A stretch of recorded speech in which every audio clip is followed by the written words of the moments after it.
it doesn't matter that there's other belts. You are the lineal champ, and now you have the Zuffa belt champ. You don't really need those other belts.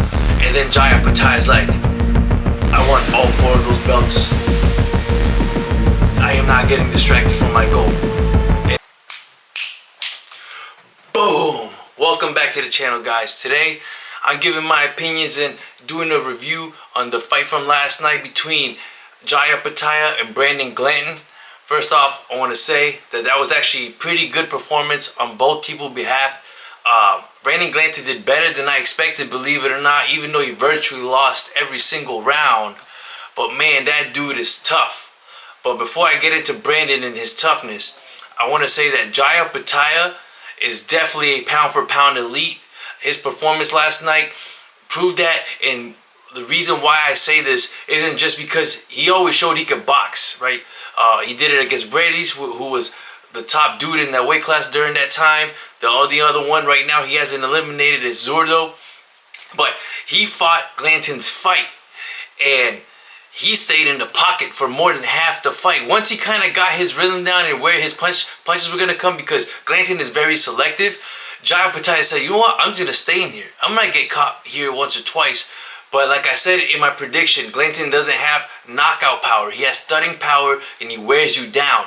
And the one thing I did like that Jai Opetaia did, and I also said in my prediction, was that he wasn't going to let himself get into the ropes. I couldn't envision it, and I see why. It's because he just didn't allow that.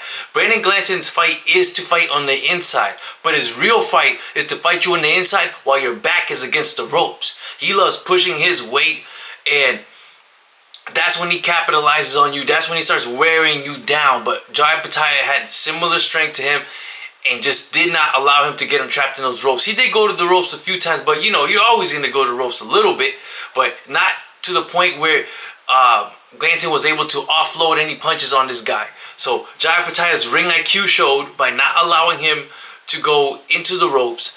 His boxing capability goes in by saying, hey, your game is on the inside. I'm going to stay on the inside and let's see what you can do. And was one-upping him every single round during that while he was fighting in that style.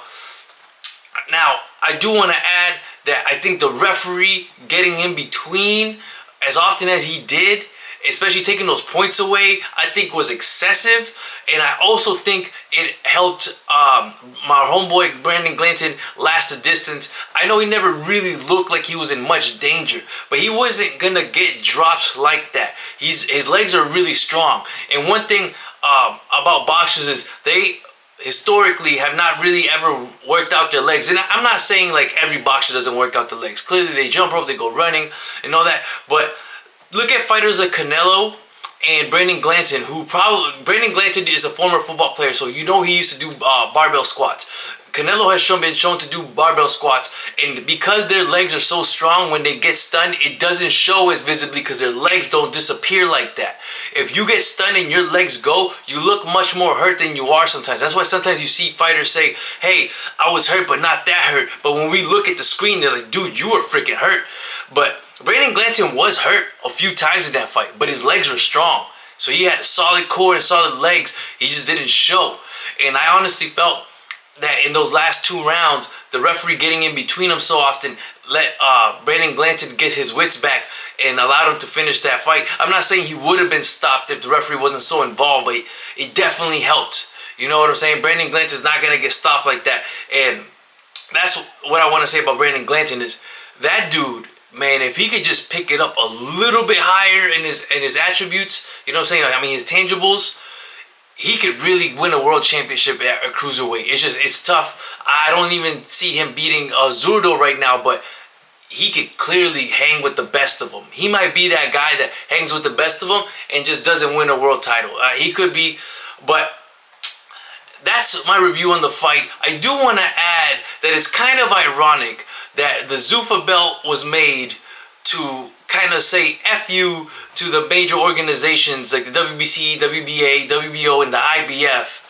But then the biggest talent in your pool wants all those belts. And I remember watching the interview at the end when Max Kellerman is interviewing Jai Opetaia. He's basically saying this. He goes, you know, it doesn't matter that there's other belts. You are the lineal champ, and now you have the Zuffa belt champ. You don't really need those other belts. And then Jai Opetaia is like, I want all 4 of those belts. I am not getting distracted from my goal.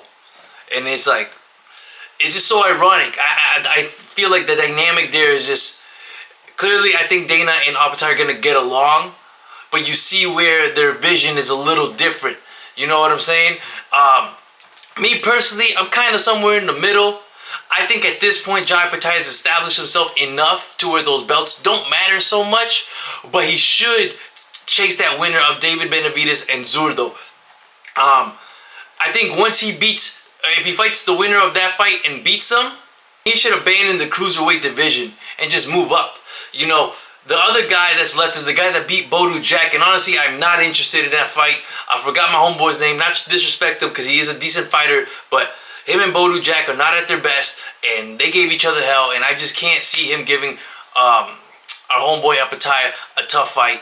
So, with that being said, I'm really interested in Opetaia fighting David Benavidez and Zurdo. I know David Benavidez said he wants to go back down to 175. Let's see how he looks in the weigh-in, because he is tall. And sometimes I feel like when boxers go down to these lower weight classes, they prevent their body from growing so much. And with all this gap, this room to build, you know, to pack on weight, let's see how he, if he weighs about 190, then sure, yeah, you could get down to 175, sure. If you weigh about 195 to 200, guess what? You're gonna feel amazing. You might not be able to make down 175 comfortably. So that's the fight I want to see.